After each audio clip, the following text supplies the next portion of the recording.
Sinasambit mo din ba ang mga katagang tabi-tabi po o makikiraan po kung ikaw ay napapadpad o napapadaan sa mga malalaking puno o kakahuyan para magbigay galang sa mga nilalang na hindi mo nakikita o mga engkanto?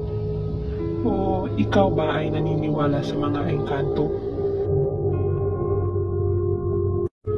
Ang engkanto ay isang uri ng nilalang sa mitolohiyang Pilipino na pinaniniwalaang may angking kakayahang nag-iiba sa mga ordinaryong nilalang gaya ng tao at hayop. Sila ay inilalarawan na may mapuputlang balat, asul o lunti ang mga mata at kung minsan ay hindi hamak na mas matangkad o mas maliit gaya ng mga ordinaryong tao.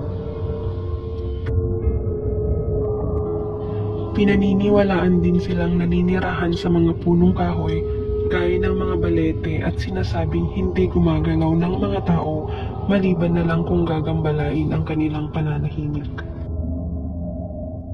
Karaniwan na ring iniuugnay sa mga engkanto ang ninuno ng mga Pilipino. Sila rin ay inilalarawan bilang mga espiritu ng kalikasan o mga maliliit na duwende.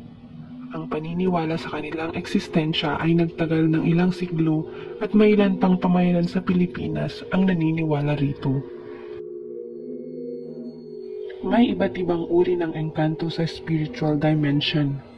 Ang mga nilalang na ito ay may iba't ibang level ng kapangyarihan o kakayahan na naaayon sa kanilang edad, kalikasan, at katungkulan kung mayroon man. Tulad ng mga engkanto na kadalasang nagpapakita sa mga taong kanilang nagugustuhan, lalo't higit sa mga taong may mga extraordinary gift or paranormal ability, ngunit di man sila nakikita ng karamihan, sila naman ay nagpaparamdam sa mga taong kanilang nagugustuhan. May mga paraan ang kanilang pagpaparamdam at ito ay nakabatay sa kanilang level o category. Ilan sa mga ito ay ang mga sumusunod. Unang level. Sila ang mga engkantong matatagpuan sa mga mapupulong lugar. Kadalasan sila ay nananahanan sa mga punong matatanda at matatagpuan sa mga ilang at madidilim na lugar. Ang mga engkantong ito ay ang mga duwendeng puti, engkantada at mga punso. Sila ang mga tinaguriang mga friendly spirits o good spirits. Ang kanilang kapangyarihan ang tinaguri ang pinakamataas sa lahat. Ang mga ganitong engkanto ang kadalasang hinihingan ng tulong at gabay. Sila rin ay tinuturing na divine at laging maaasahan. Ikalawang level. Ang mga engkanto sa kategoryang ito ay ang mga duwendeng pula at itim, at ang iba pang mga harmful entities. Ang mga duwendeng pula, white ladies, at incubus spirits ay may kakayahang pumasok sa katawan ng tao. Ang kanilang karaniwang biktima ay mga bata at dalaga na may mahahabang buhok. Sila ay kadalasang nagdudulot ng pisikal na karamdaman at panghihina.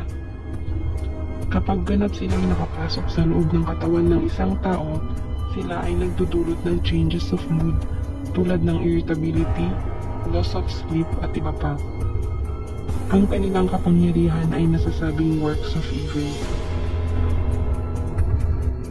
Ikatlong level. Sila ang mga engkantong katulad ng tikbalang at engkanto sa hangin. Ang mga ito ay kadalasang umaatake sa madaling araw. Ang taong kanilang nagugustuhan ay nagkakaroon ng mga pantal sa iba't ibang bahagi ng katawan. Ito ay yung mapupula at makakapal na pantal tulad ng skin allergy. Sila rin ang dahilan sa pagiging lutang ng kanilang mga biktima. Ika-apat na level. Ang mga engkanto sa kategoryang ito ay mas malakas at violente. Sila ang tinaguriang warriors of the dark. Sila ay bininsalang warriors sa dahilang sila ang tagapagtanggol ng kanilang kaharian sa oras ng labanan ng mga espiritu. Ang kanilang hanay ay may kakayahang magsagawa ng chants o orasyon na pwedeng paraanin sa kanilang medium tulad ng isang ordinaryong tao. Ika-5 level. Sa kategoryang ito, ang engkanto ay may dalawang mukha. Ang mukha ay maaaring babae o lalaki subalit kung minsan ay wala silang mukha. Ang ganitong uri ng espiritu ay minsang mabait pero kadalasan ay hindi. May kakayahan silang manggaya ng mukha o kaya naman ay ng boses ng taong malapit sa biktima. Sila ang mga espiritong mapandin lang. Kadalasan nag-aalok sila ng mga kayamanan, ngunit ito ay may malaking kapalit. Ito ay ang iyong buhay. Sadyang tunay na mahiwaga ang mundo ng mga espiritu kung ating iisipin. Kaya nga mahalaga rin na ating malaman ang mga bagay na ito upang tayo ay lubusang makapag-ingat sakaling dumating ang pagkakataong sila ay makisalamuha sa ating pisikal na katotohanan.